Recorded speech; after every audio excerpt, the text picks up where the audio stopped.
వివరాలు చూద్దాం. రేవంత్ రెడ్డి పోవాలి, మార్పు రావాలి అని జనం అనుకుంటున్నారని మాజీ ఎమ్మెల్సీ జీవన్ రెడ్డి ఆరోపించారు. ఇక ఏ పార్టీలో చేరే విషయంలో ఇంకా నిర్ణయం తీసుకోలేదని, కాంగ్రెస్ కు రేవంత్ రెడ్డికి ప్రత్యామ్నాయంగా ఉన్న పార్టీలో చేరతానని క్లారిటీ ఇచ్చారు.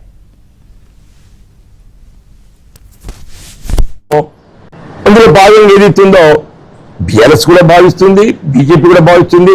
కానీ నా ఆలోచన ఒకటి చెప్పా కదా, నేను ఏ మార్పు రావాలని కోరుకుంటున్నామో ఆ మార్పు ఎవరితో సాధ్యమైతే, ఇప్పుడు మార్పు అనేది ఏదైతుందో రేవంత్ రెడ్డి గారు పోవాలనే దాన్ని సూచించగలబడుతుంది. మార్పు అనేది ప్రధానంగా ఇప్పుడు రేవంత్ రెడ్డి గారు పోవాలి. రేవంత్ రెడ్డి పోవాలంటే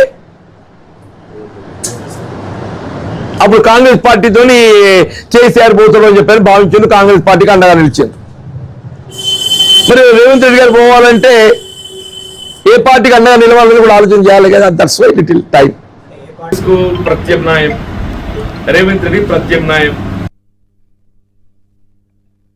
అది ఏ పార్టీతో సాధ్యమవుతుందో ఆ పార్టీ